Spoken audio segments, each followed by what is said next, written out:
Welcome back to another episode of Off the Dribble, featuring myself, Aashrith, and my co-host, Chetan. So last 2 days ago, we just finished the gold medal game. Yes, sir. U.S. versus France. And, I mean, a pretty expected result, America winning. But the game was we said it'd be a lot closer than anticipated. And it ended up that way with a just ballistic Steph Curry run that kind of just sealed the deal. Crazy, bro. It was crazy. I was watching it genuinely alone, and my mouth was open the whole time. This guy's absurd. It's 4 threes in a row over a double team. It's insane. And these are the French commentary. There's the devil that is Curry gets us again. That's so crazy. But I'm ready to call him the greatest point guard of all time. I think so. I think this is where you actually say it now. Yeah. I still see people saying Magic is better. Bro, I'm guarantee half of you watching probably haven't even seen Magic play basketball, bro. That's what I'm saying. Yeah. Especially people our age, yeah. Back in 2017 when Russ was at his peak, I'd argue with my friends Russ is better, but no, there's no question now. Steph's skill set alone, I think, probably makes him the greatest ever. Yeah. But honestly, what makes him even better is even those first few games when he wasn't as good, the gravity that he has on the court can create so much space for everyone else. Mm-hmm. That's probably what makes him the best, honestly. That's exactly that. And then after we kind of already started talking about USA basketball a little bit, but after we do that, we're gonna get into our segment that we started last episode where we did ranking the top 12 point guards, but we're going to do top 15 shooting guards because the top 7, 10 is a little boring, so we wanted to make it a little bit more interesting and kind of give a little bit debate for you guys. And then we have a question at the end if we have time that we thought that would be cool to answer as well. So yeah, we'll get straight into some USA talk like we already did, and already talked about Steph, sensational down the stretch. And do you think he should have won MVP, or do you think giving it to LeBron was justified? I think honestly, to me, I think it's either between LeBron or Jokic to win it. I'm a big you got to win the thing to get the MVP, so I think LeBron gets it. But LeBron's sensational the whole tournament. Mm-hmm. From start to finish, he was our most impactful player. Yeah, the go-to. Maybe he wasn't the best player every single game, but he was our most consistent player for sure. So I think LeBron probably deserved the award. Probably deserves, I could definitely see that, but Steph dropped 37 one game, and then he goes and then does it puts the team on his back in the fourth quarter where they're in a little bit of trouble, and he's like, all right, good night, I got you guys, don't worry. You don't think something like that would? I think maybe he should have been top 3 to maybe 2, even over Jokic. He could have been 2, but Jokic did lead the Olympics in points, rebounds, assists. He's on a different level. Yeah. And that's why I still think he's the best player in the league.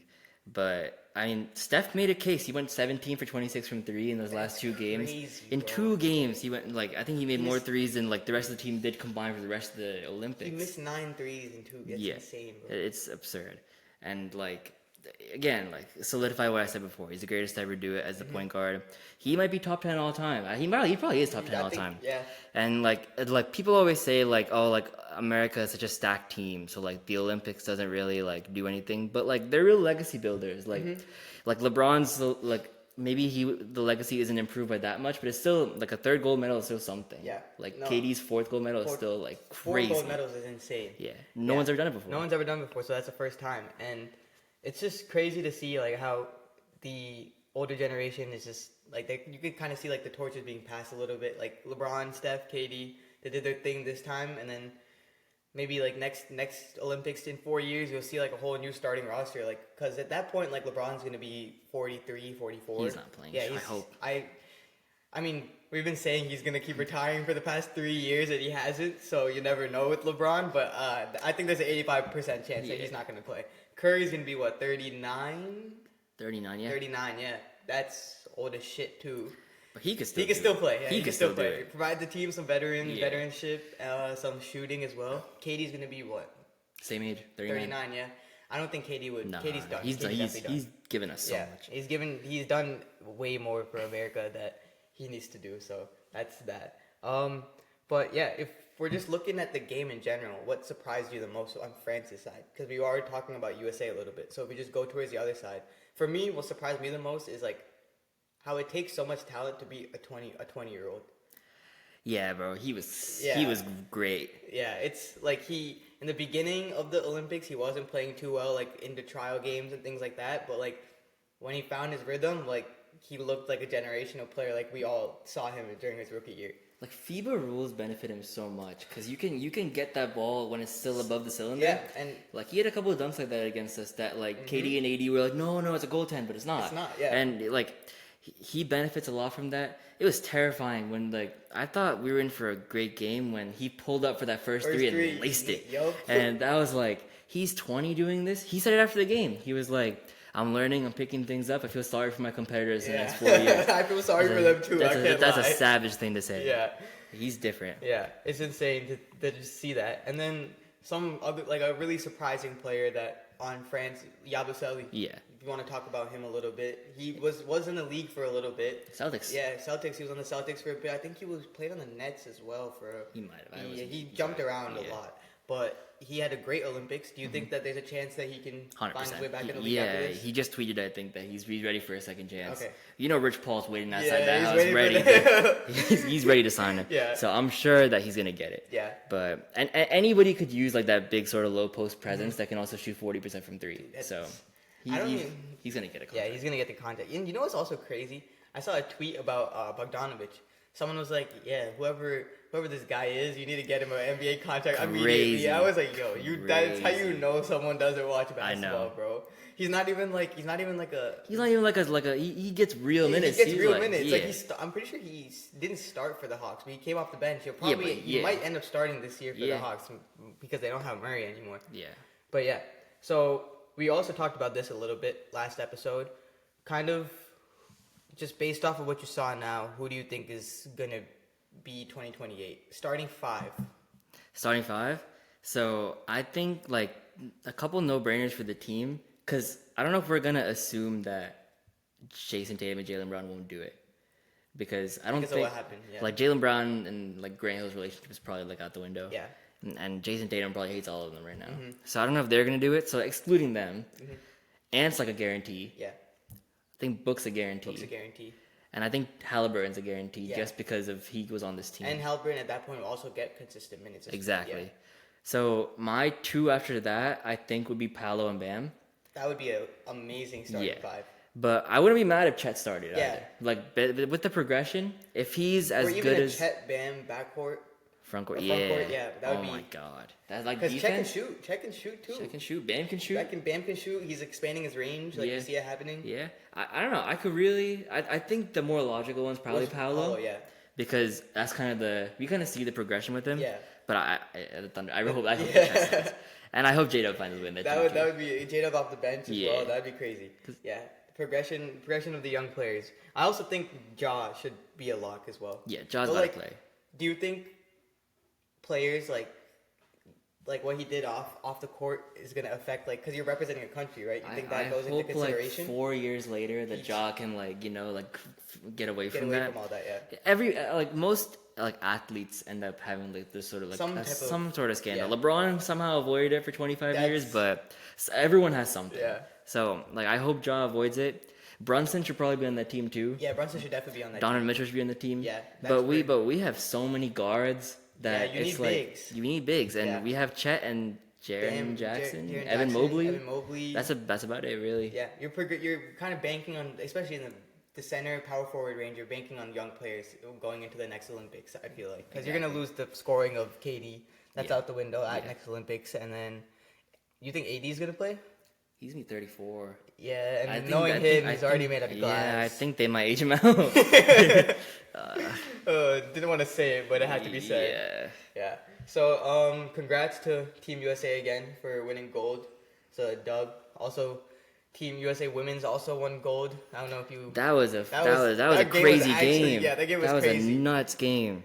The ending was insane, bro. I feel so bad for France. Her foot was on the line, and she cashed it too. She didn't even know what to feel. Yeah, but that has to be a terrible feeling. It shouldn't have even been that close though, really. Yeah. Shout out Caitlin Clark. She's in the team. You think it would have been a lot more lopsided? Yeah, but they didn't have a point guard. They didn't. Yeah, that's true. That's very true. So next we're gonna go into our segment and do our top 15 shooting guards. I think this is gonna be a lot more exciting than point guards in my opinion, especially like 15 through like six eight, or 15 through 6-ish will be like really good. Yeah. So if you want to start off with your number 15. Yeah, so my number 15, I have Austin Reeves at number 15. Okay. And like I like him as a lot for the Lakers. Like I wasn't really sold on the hype when he first like came up, and then like I remember when he first came onto the scene, and then like Pelinka was like, yeah, he's spending like every second in the gym. So I was like, whatever, he's gonna be like a role player. Yeah. But he's not. He's shown to earn the. I think he signed for 112 mil over 4 years. Yep. He earned that contract. Yeah, like, he's playing pretty well. 16 points a game, 45, 35, 85. I think his percentages. That's pretty solid. And league average, I think, for like shooting guards is like 15. So he's about a league average shooting guard. Yep. So I have Austin Reeves on my list as well, but it's a little, tiny bit higher. So for number 15, I have Anthony Simons. Wow. Yeah, very underrated player in my eyes. I might overrate him. Oh, really? We'll see. Okay, we'll see what's happening with that. Yeah. But this past season, he played only 46 games with the Blazers, but in those 46 games, he 23 points per game. Not too efficient from the field. He shoots 44% and then 39% from three. So he's a great three-point shooter. Can pass the ball as well. As a two guard, that's something you also want. That means he could play on ball and off the ball. So that's like a perfect thing that you need. And just like he's not a player that a lot of people pay attention to, but when you see him play, like I watch almost every Wolves game. I think for the past 2 seasons I haven't missed one. So I basically you basically end up seeing every single team play.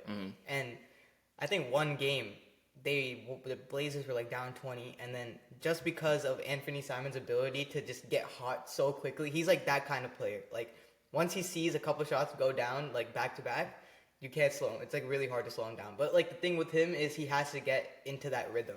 Like he's very inconsistent, which is like why I have him this low on the list. I would put him higher like in the next 2 or 3. He's still a very young player. I think he's only like 23, 24 years old, something like that. But yeah, he can get hot in really fast stretches and stay hot for a long period of time, and he just kind of carry that scoring weight for the Blazers, and that's something they really, really need. One trend you kind of see through like the next like sort of 7 names, like they're kind of inconsistent, Yeah. and that's why like they're kind of scattered. I'm sure like the next name I have, you might have a little higher. Okay. But I have Jalen Green here at number 14. Yeah, I have that. And, Wow. yeah, I have him low. Oh, wow. And I think most of it is because there are games where he will get you 2 points, and he'll go 1 for 6, and that'll be all you'll hear from him.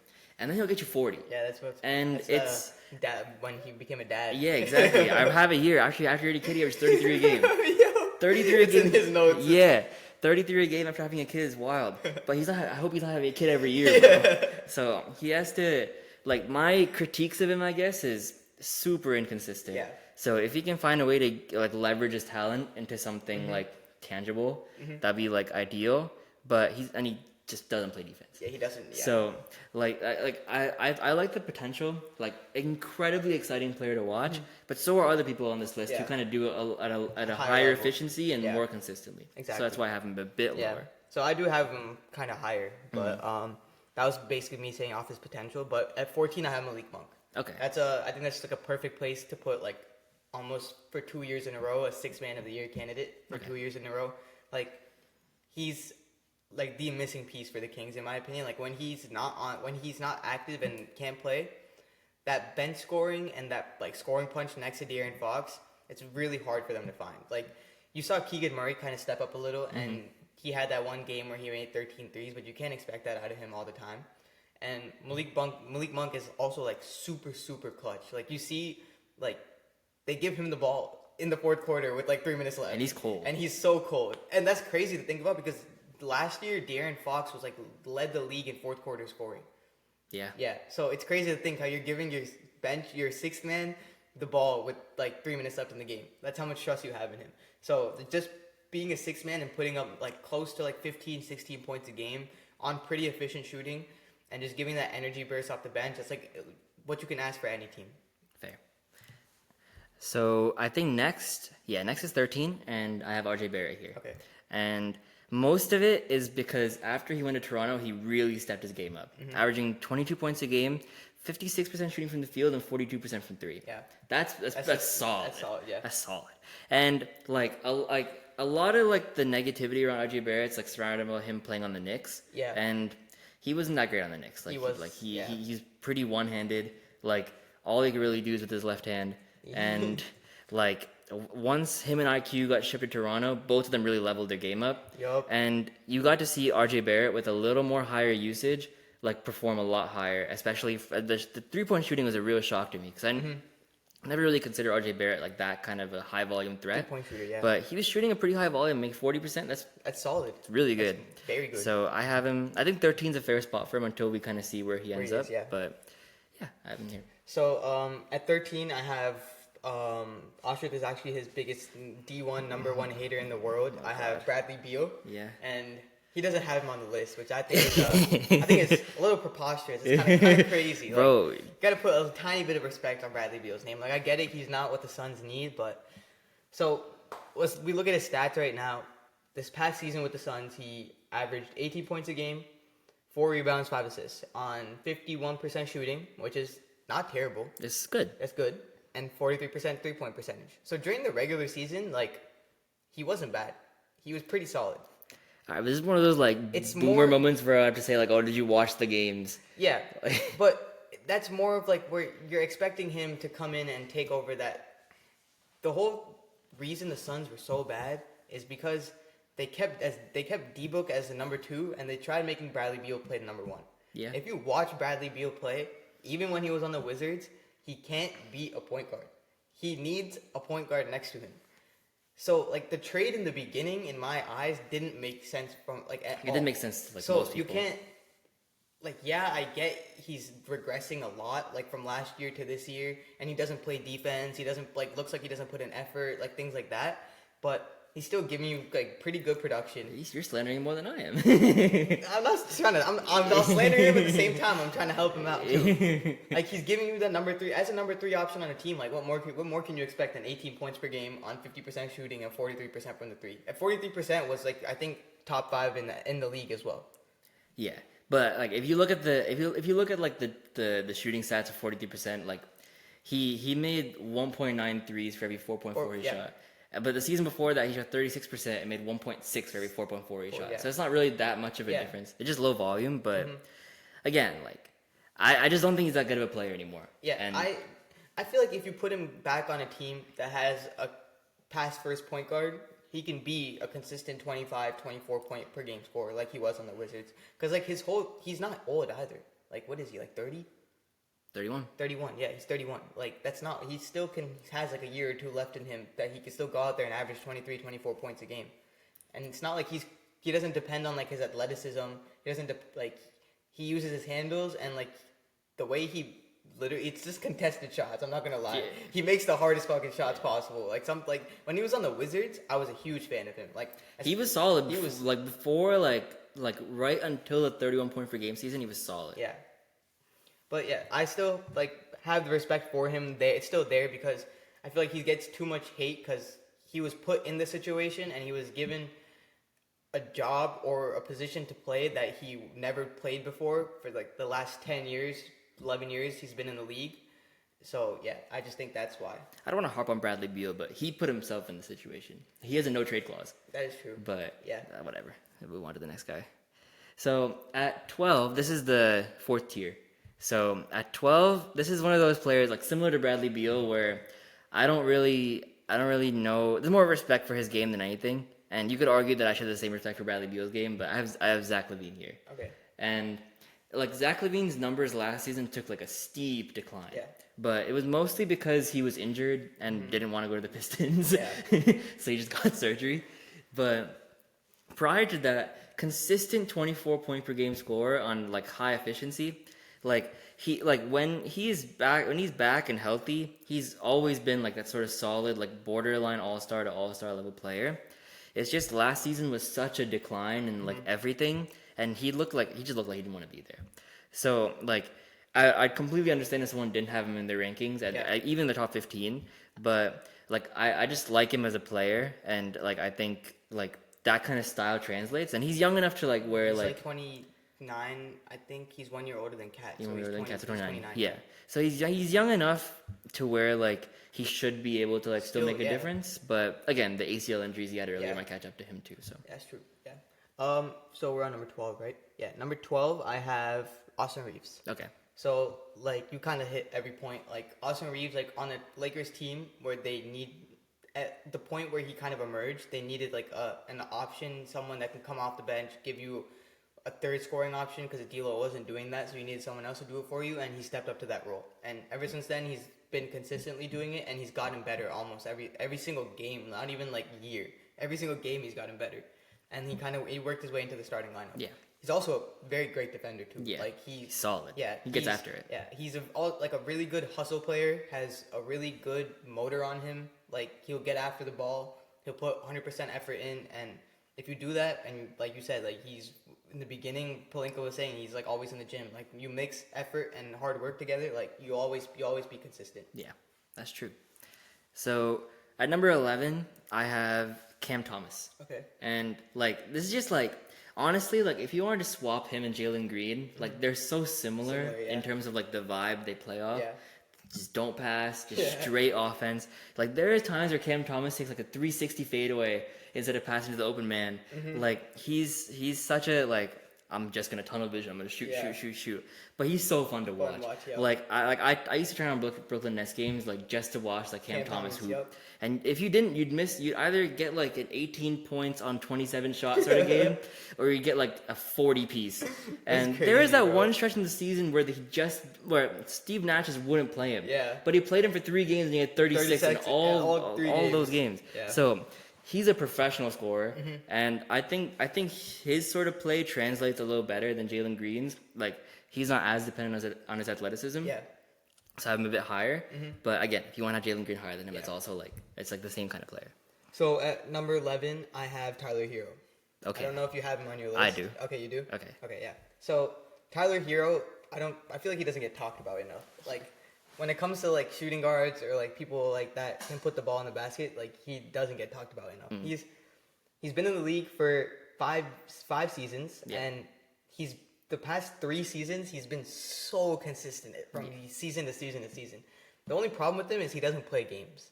He gets injured a lot, especially like the last 2 seasons. He deals with wrist injuries, a lot of like minor injuries that kind of just keep on building up, and then he just kind of sits out for a month, and then they just keep stacking. But when he plays, the 3 ball is there. He'll give that to you. The jump shot is there all the time. He can get to the lane. He's great on the wing when you're on a fast break. He's not like a terrible defender. He's not an amazing defender, an average defender. He's not gonna you're not gonna lose on that side with him on the court. And like his stats, 21 points per game on 44% efficiency. 39.6% from the 3. 40% from 3, yeah. Yeah, 40% from 3, 4.5 assists, and then 5.3 rebounds per game. That's a solid, very solid. And he does what he needs to do for the Heat. It's just, I feel like if he gets a little bit more healthier and just, again, consistency. Like a lot of these players, like you see them disappear for games where they kind of needed to step up in like a specific moment, but they weren't there. So, like, again, like he's very young. He's only 24 years old, so he's only been in the league for 5 years. So he's kind of just entering his prime right now. So I feel like he's only going to be getting better. True. So I have him a bit higher, so I'll talk about it more when we get there. But I have right here at number 10, I have CJ McCollum. Okay. And the reason I have CJ McCollum here instead of lower is if you look at his stats, ever since he's had like any minutes, like above like 10, he's averaged 20 points a game. Yeah. And that's like 10 straight years averaging 20 points a game. Probably like one of the best non-all-stars like ever, honestly. And like not many people can say that they have averaged 20 points a game every single year they've been relevant. And even this past season, 50, 40, 80. Like he's just turned up a 3-point game to average 42% from 3. Like any 50-40 variation, other than if you're shooting like 10% from the free throw line, is like pretty solid. And he dealt with a lot of like mix and match with the Pelicans, with Brandon Ingram missing some time here, Zion obviously missing some time there. So I like CJ McCollum kind of in that 10 spot. I think probably he's getting older, so he's probably going to go down this list. But I think he gets a bad rep. I think there's a lot of players that would aspire to have the kind of career he's had. So for my 10 spot, I have Cam Thomas. like you said, just professional scorer. I think you touched on like everything about him. Like he's just knows how to put the ball in the basket, and he's not super athletic, and he's kind of small a little bit too. So he relies on like when I see him play, like it's not. I don't get KD vibes, but like the shots he takes are so like contested that like it looks like a bad shot, but like I'm like okay, it's going in. Like it has a really high chance of it going in. At the risk of blasphemy, like Kobe, like a baby, like a really small baby Kmart, Kobe. Yeah, like a Kmart Kobe is crazy. That's wild. But yeah, so I have him at number 10.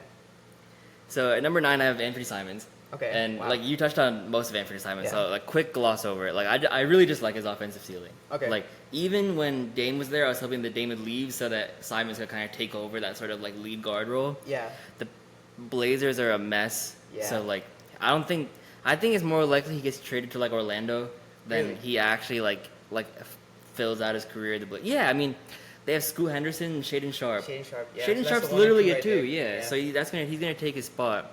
They have like Jeremy Grant. They have who did they just draft? Donovan Clingan. Yeah. I think they have a 3 I'm forgetting about. They have DeAndre Ayton. Oh my god, they have DeAndre Ayton. But they have like so many players that I feel like Simons is like their piece that's like on a sizable contract that can get you some value. Yeah.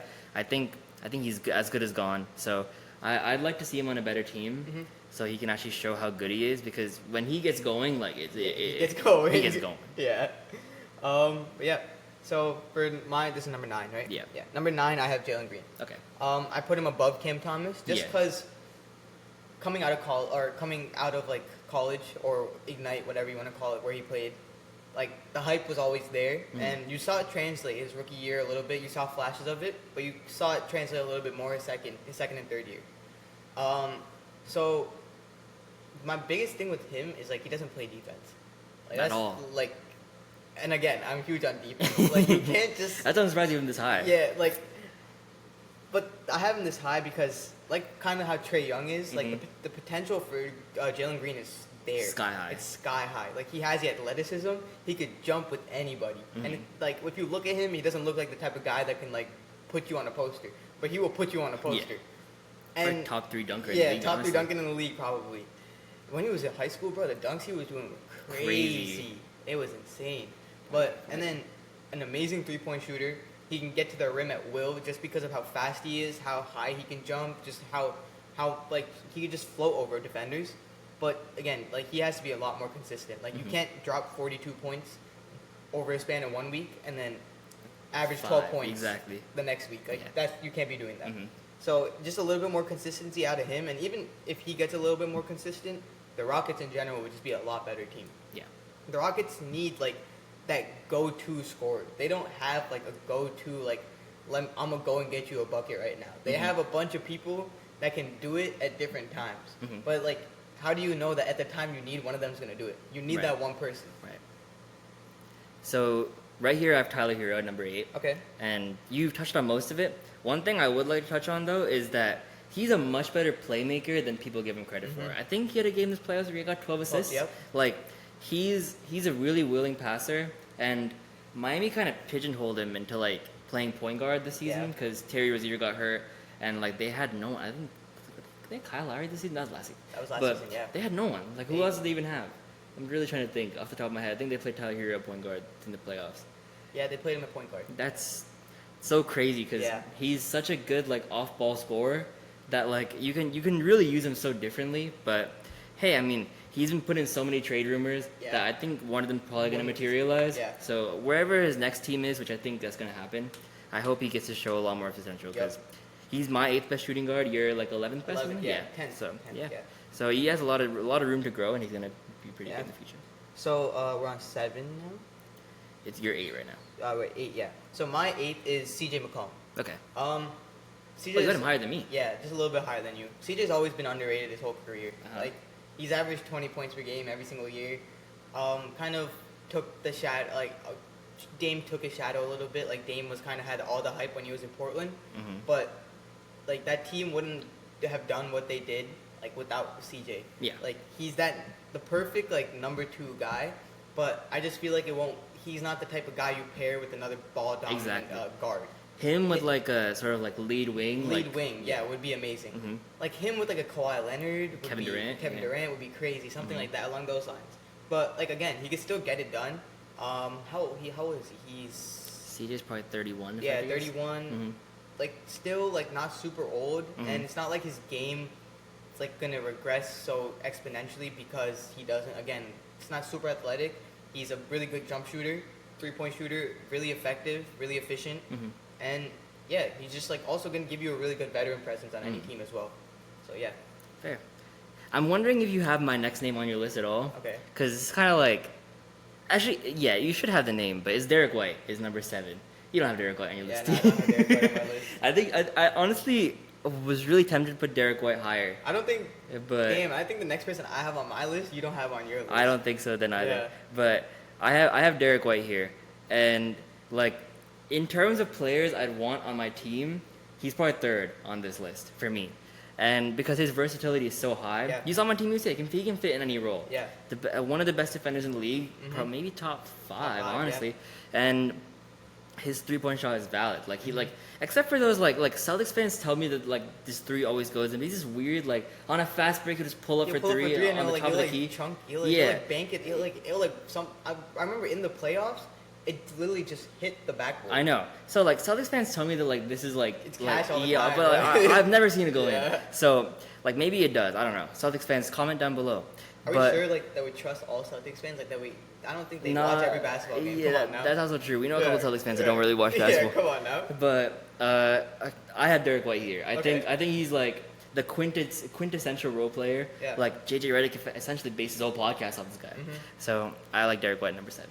So my 7th player. This is gonna be probably a hot take. I don't think you have him as well, but I've expressed my kind of like how much I like this player to Aashrith before. Don't think I've ever mentioned him on the podcast, but I have Devin Vassell.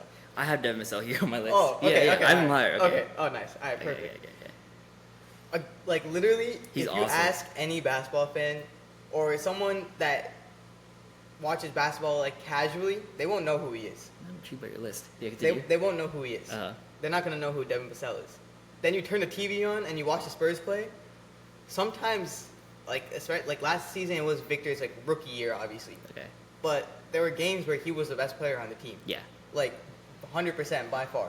There was a game where the Spurs beat the Timberwolves and the Wolves were up by like 25. Yeah, you probably see a constant like little thing where we blow leads, but it didn't happen as much last year. But yeah, the Wolves were up by like 20. This dude scores like 17 points in the 4th quarter, and he only played like 7 minutes in the 4th quarter. Yeah, he's so cool. Bro. Like, and the shots his jump shot is so pure, yeah. bro. He has this little like fadeaway baseline jumper that is cash every single time, and there's no weakness in his game. Like he can score from the 3, he can get any type of jump shot at will, and he can get to the rim. And he's also like pretty athletic too. Like he's not like crazy athletic, but like he's athletic enough to put someone on a poster if he catches them at the right time. So and like his stats right now, they're not like when you look at them, they're not like eye popping. They're like oh my god. Just gotta watch the games, bro. Yeah, you have to watch him play. Yeah. Like type in Devin Vassell highlights, and you'll be like, how did I not know who this guy was? So like last season, he played 70 games. He averaged 19.5 points a game on 47% field goal shooting, 37% from 3, 4 rebounds, and then 4 assists. And he's only 23 years old. So that timeline with Victor will fit perfectly. So having an elite defensive-minded and offensive-minded center, and then pairing it with a person that can get you a bucket at will, and I feel like next season that's where he takes that progression as like a 22, 23-point per game scorer. So I feel like if he takes the progression like he really is, and then people think that Chris Paul will actually help Wemby as much as he will, like you never know. You might see the like Spurs creep up into a play-in team. Like that could potentially happen. I don't doubt it. Like yeah, it could happen. But like right now, I don't like. Realistically speaking, I don't. I think Victor needs like another year. But yeah, Devin Vassell though. That's who I have at 7. Yeah. I have a bit higher. Okay. Which is, I guess, a bit shocking. Like, looking at my list, seeing him at this position. But we'll get to him, Okay, right? So, 6, I have Desmond Bane. Okay. And he's also someone you could have a bit higher, too. But I think last season, he got a little slack for last season. He played 50-odd games, and he averaged 24, 6, and 5. solid. Yeah. I think he's kind of just that number 2, number 3 option. So without John Jaren for portions and parts of the season, a lot of that number 1 sort of coverage on him, it was a bit like, he's not used to that yet. Yeah. So the efficiency is a bit lower, but he's one of those players that, like, if his arms were longer, bro, like, like he could actually be one of the best 3D players in the league. Like, as such, like, I'm being so honest. He's built so like he's built like an action figure. It's insane. But he's such a good shooter. Like, he can put it on the floor. He had that part of the game last season. He's an alright defender. Yeah. So like he's like big. So like he can like he's not gonna get bullied either. He's that Lou Dort build, but without the arms. Without the arms. Yeah. So I like him at 6. I think with some more progression, he could even sneak up maybe that top 5. But like, it's gonna be hard to get in that top 5. Once you get top 5, there's some players. There's some players here. So at 6, I have Zach LaVine. And that's high. Yeah. So that's way too high. For me, how I kind of look at the list is like going into next season where I see like they're gonna be. And if you look at last season, he wasn't all that. But I think Zach LaVine's better than Devin Vassell. I think so. Like, I think just he's kind of already established in the league as that, like, he can be a number 1 option potentially, or like not a 1A, but maybe a 1B. Are we assuming he stays in Chicago? I don't really care where he goes. I'm just saying, like, in general, like, maybe if he goes to LA, he won't be a top 6 shooting guard because like they already have so much talent. But like a team like, I don't know, like the Magic. If he ends up going to the Magic and becoming like a 2 guard next to Jalen Suggs or Cole Anthony, like that would be crazy. That would be amazing. He would still have so much ability to have the ball in his hands. But I think people forget about the season. It was 2020, 2021. It's probably his best season. I think they had the 1 seed that season. Yeah, they had the 1 seed that season. And that was like when him and DeMar were both like, DeMar was going crazy that year. But like Zach LaVine was probably the 2nd most clutch player in the league that year. To DeMar. To DeMar, and they were on the same fucking team. Yeah. And like the season after that, he didn't regress. He averaged 24.5 points a game on 48% shooting on 39% from 3. That's still really solid. And he's played 70 games. The season after that, he 2022 to 2020 didn't regress at all. Like you said, I feel like this season he was showing the Bulls that he just didn't want to be there. It was kind of a season like where you see like a football player like sit out and not play during training camp or something like that. It was like that. It was like, I just don't want to be here. Let me show the Bulls that like, yeah, they know how good I am, but I'm not going to play to how good I am so they could just get rid of me. So I feel like that was just his main goal. So going into next season, people would probably start talking about him a lot more. And he's probably like the best dunker in the NBA. Yeah, by far. Yeah.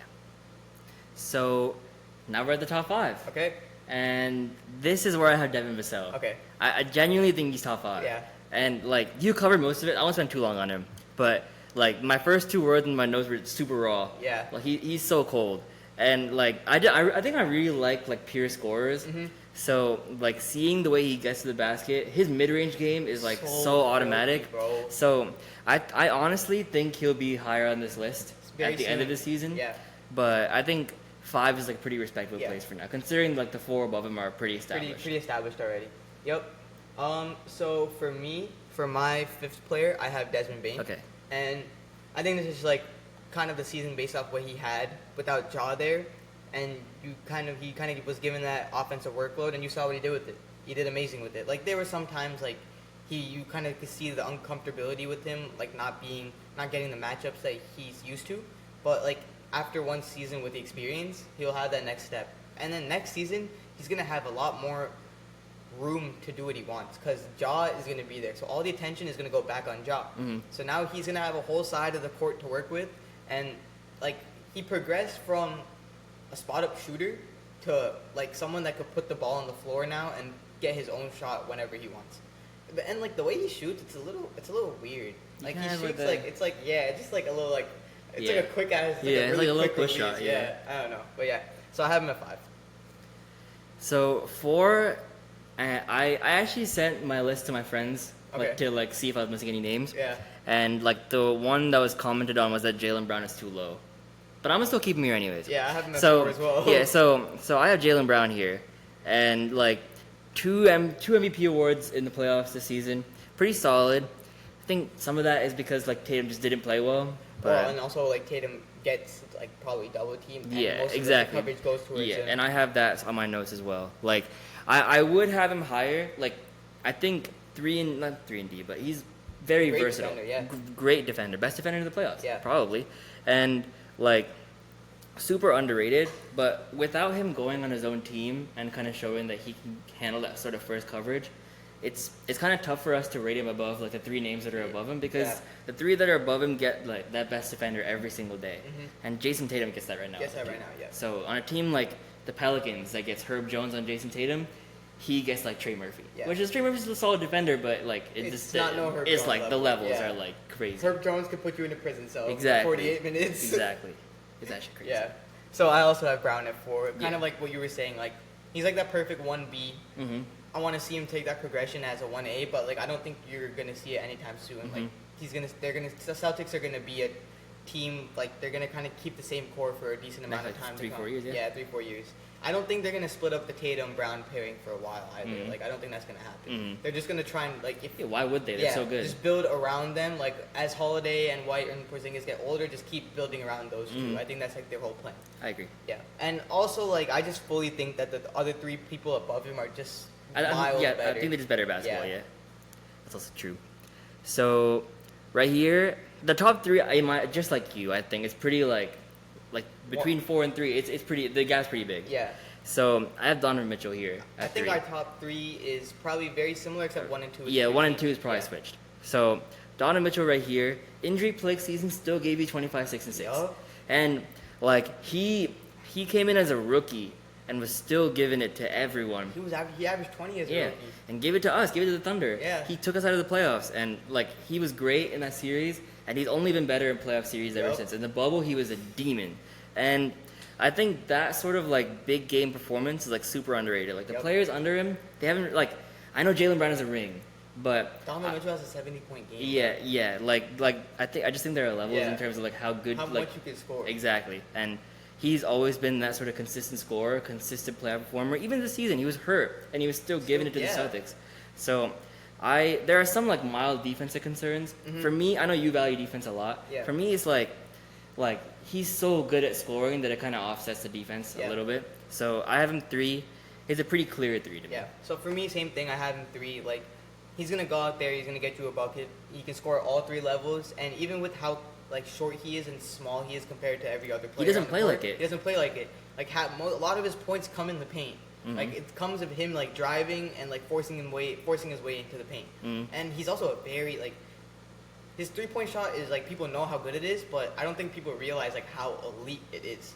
Like you can't leave him open. Like forget that. Like that's nothing. Even like putting a hand up is not enough. Like you have to fully contest it. Like he could potentially like a top 10 shooter in the league, in my opinion. I think very, very pretty close for me. Yeah. So that's who I have at 3. All right. So obviously you know our top 2 is Devin Booker, Anthony Edwards. Yeah. So I think it would do. I have Devin Booker 1. He obviously has Ant 1. Yeah. I think it would probably do us justice if we like I talk about Booker and you talk about Ant. Yeah. So I have Devin Booker at 1, and like I think he's the most versatile player in this list, and it's not particularly close. Like he genuinely does whatever role is possibly required from any team. I don't know if people remember when CP got injured, he played point guard for the Suns and still averaged 10 assists a game. This is why I'm saying, like, why, when you have Bradley Beal on your team, are you making him play point guard, and don't make Book play point guard when he has the experience doing it already? Yeah, exactly. Book, he can play any role. Yeah. Like, he's good. And first ever playoff run, averages 28, 5 and 5, gets your team to the finals. Second ever playoff run, he ran to Luka. No shame in losing to Luka. Yeah. Third ever playoff run, he torched the Clippers, gave him 37 in a game in the first round. Then plays the Nuggets at the closest they've been played the entire playoff. They're the only team to take 2 off the Nuggets. Gives them 30. And people are calling him like a bad playoff performer all of a sudden. I don't know. I think he's the best 2 guard in the league right now. I think Ant's probably gonna take it like in a season, but Devin Booker is so established, and I attribute most of Devin Booker's sort of playoff failures to just coaching and like very, very poor roster construction. Yeah. I'm not gonna lie, I don't know how that Suns team made the finals. Like, were you expecting them to like make the finals that year? who'd they get in the was it the Clippers in the conference It finals? was the Clippers in the conference. That's why finals. they made the finals. Yeah, but like I didn't expect that team to make the conference finals either. If you remember the Suns in the regular season, they got 65 wins in the regular season. Their team was like super balanced. Yeah. Like they had Mikal Bridges, Cam Johnson, two perfect 3 and D players. Ayton wasn't stupid. Yeah, like he was pretty solid. Chris Paul was exactly what you want from him, and they had Book averaging 30 a game. Yeah, and then the year before they got Chris Paul, they were like the 8th or 9th seed where they made the bubble. And then the year after that, Chris Paul left the Thunder to the Suns, and then he just changed made that the bubble. Went on an 8-game win streak in the bubble. They ended up making the playoffs together though. Yeah. But yeah, so I have Ant number 1 obviously. Yeah. Book number 2, like Book's an amazing player, but like if you saw what Ant did to KD, Book, and Bradley Beal, like each one individually in all 4 of the games against them in this playoffs, like you'll just see like he was on another level. Like I think out of everybody on the court in that series, Anthony Edwards was the best player every single game. That's not all I take. Like every single game, he was better than KD. Mm-hmm. He was better than Book. Mm-hmm. He was, maybe you can argue that Book was better the game 4 because he dropped. Dropped like 40. I think like Book 45. was the only player that's even like remotely close. Close, yeah. And because KD had a really like inefficient series for his standards. And that's.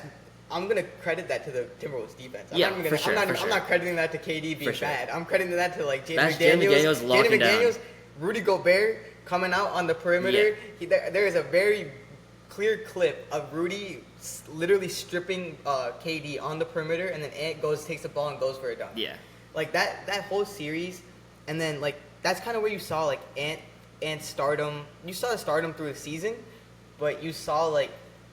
All right, like I'm him kind of moment. Like I could perform whenever I want. I could do whatever I want to whoever I want. Like I don't care who's in front of me. Like in the playoffs, 16 games, he averaged 27.6 points per game, 7 rebounds, and 7 assists. That's all better than what he did in the regular season. Yeah, which is insane. And the Suns swept y'all in the regular season too. So there was some doubt in entering the playoffs. So I remember before that series happened. I was texting Aashrith. I was like, "Yo, like I think we're gonna get swept." That's like, the one Wolves fans didn't want. Yeah, and then I remember even after game 1, Aashrith was like, "Yo, I still think this is going to 7. I still think this is going to 7." And then game 2 happened. I was like, "Yeah, it might be wraps after this." Yeah, I know. I think you guys went up by like 20. Yeah, went up and I was by 20. Like, wow. And then, So, and then you go on to the semifinal, Western Conference semifinals, and you play the defending champions. And you don't have home court against them. Mm-hmm. You're playing in probably the hardest stadium in basketball to play in, one of the hardest stadiums in basketball to play in. I think if you're, especially in the playoffs, you're mixing atmosphere with altitude. Denver is easily probably one of the harder places to play in. Okay. It's top 5 in my opinion. Yeah. He goes out there and he literally just dominates everybody. Like again, he was in that series, in the first 3 games, he was the best player on the court. Then the next 3 games, Jokic took that so easily, and then that last game was kind of like he lacked that last game, but like that you see the progression. That's kind of when he started to gas out. That's going to improve when it goes forward. But you saw him that game kind of take the step of all right, I'm gonna go and affect the game by being an elite defender. Kind of like Book, like you saw Ant. A lot of people had the opinion of Ant of he's the guy and he needs the ball in his hands. That's all he can do. If you really watch him play, he doesn't need the ball in his hands. He really likes to go out there and just like impact winning. Like whether that's like him locking up the best player on a team. Sometimes he'll take that that assignment away from Jaden McDaniels, who's the top 5 defender in the league. And it will go up to Finch and be like, all right, I want this assignment. Give it to me. When your best player is doing that and he knows that there's a better defender on his team and he still wants that matchup, that's when you know like, all right, he could do whatever role he gives, he's gonna do it. And bro, like just watching him play is so fun. Like every game you're gonna get a highlight from him. And the things he does, like they're out of this world. And he's literally just turned 23 years old. Yeah, he's crazy. And he hasn't entered his prime yet. And I feel like next season is like he's gonna go even more crazier than he did this season. And like I feel like he has like playing with KD that kind of probably like brought his spirit up a lot. And then just like the experience of losing to Luka and losing in the Western Conference Finals, he probably wants that. So I feel like he's gonna take that and also get top 5 in MVP as well. I see it. Yeah. I see it. Yep. Yeah. So I think we have time just quickly to discuss that sort of last question we had. Mm-hmm. I was just thinking, I saw this thing on Twitter and I was like talking about it with a couple friends of mine. But I was wondering if anyone, or if you thought, I guess, if you retire today with the current basketball resume he has, if Jason Tatum is a Hall of Famer today. What's on his resume? So he's 3-time first team All NBA, 1-time third team. Mm-hmm. He's a 1-time champion, 1-time Larry Bird Conference Finals MVP. Yeah. And he's a 5-time All Star. Yeah. And he's a 2-time gold medalist. I feel like you need an MVP in there. That's what I thought too. But here's like Tracy McGrady made the Hall of Fame. Yeah. And like as much as like the old heads like seem to love Tracy McGrady, he's never even won a playoff series. Yeah, he hasn't. So like my thought process in the Basketball Hall of Fame, I think Tatum probably makes it. Yeah. Just off like accolades. But would he make like my like sort of like altered like Hall of Fame where like you really have to be like great at basketball? I don't think so. Yeah. It's an interesting discussion though. The resume is there though. Like it's especially at 26. 26, like he has time to increase. Like that 5-time All-Star is gonna probably become 10. Mm-hmm. He's probably gonna be like you said 3-time All NBA, probably like 6-time All NBA probably by the time he retires. But that question is he gonna win that? Is he gonna win that MVP? There's also been a lot of players that haven't won the MVP that have also ended up going into the Hall of Fame as well. Mm-hmm. So like you might see it happen as well. Just like I feel like the game's evolving now too. I feel like the more people remember you and like how they remember you as well, that kind of affects your like ability to get into the Hall of Fame now too. I don't think I feel like just like even in football now, it's kind of based off of your name and how like established you are in the league plus what you accomplish. But like I guess the question is, how established do you think Jason Tatum is in the league? Because I feel like that's a great question. Because like when the NBA season's happening, he looks like a top 10 player. But then like you see him not even playing during USA. So like is he established in like the whole NBA like player like pool? Like you know what I'm saying? Like Steve Kerr said that it was a math problem as to like why he wasn't playing. Like what math problem is there? I just think that he doesn't think Jason Tatum is that good. Yeah. And like that's fine. Like just say it. if you look at the players in the team, like I don't think it's a hot take to say that Jason Tatum like necessarily isn't a top 5 player in the team. Yeah. Like I think if you have Steph, Braun, KD, Ant, and D-Book over Jason Tatum, it's not a terrible take. Yeah. Like I think that's my take, honestly. Yeah. So like if Steve Kerr doesn't see it and he doesn't see a way to get minutes for Jason Tatum on the team over like a utility player like Drew Holiday or Derek White, that's fine. But all I'm gonna say is you're not gonna see a player like Shea's gonna play for Canada. You know what I mean? Like there's not gonna be a situation where like KD doesn't play. Or like D-Book isn't playing at all. Yeah, exactly. Even D-Book, like, in a situation where he's not going to play either. Yeah. So, like, I guess the question is, you brought up standing. Like, I don't think his standing is necessarily reflective of his resume. Because I think his resume is something of, like, a top 3 player in the league. But he's viewed on the same level as, like, Paul George. Yeah. Where, like, and not even Paul George. People think Paul George is the GOAT. So, like, a level less than Paul George. Paul George is definitely going in the Hall of Fame. Paul George is 100%. Like, no, he doesn't have MVP either. He's going to the Hall of Fame. But, like, that's just because, like, Paul George's game is just so ridiculously good. Like, he's just so skilled at the game of basketball that just people know that. And his resume is also there. Like, he took LeBron, almost beat LeBron. Yeah, 2-7. Yeah, so that's, So you guys let us know in the comments what you think. Is Tatum gonna be a Hall of Famer, and do you guys think he's an established player in the league right now? Established superstar. Established superstar in the league right now. Yeah. So that's where we're gonna end off our episode today. So stay tuned for our next episode. We're gonna be releasing that on Tuesday, and then from after that, you're gonna see a little bit of different video content from us. We're both gonna be in different places because I'm going back to school on Wednesday, and then he's going back a couple days after me. Yeah. So we're gonna have to be doing a kind of virtual podcast sessions, I guess. But we'll still make it work because it's fun doing it and trying to get as much content out for you guys as much as possible. So just keep sticking with us and staying tuned. And peace. Peace.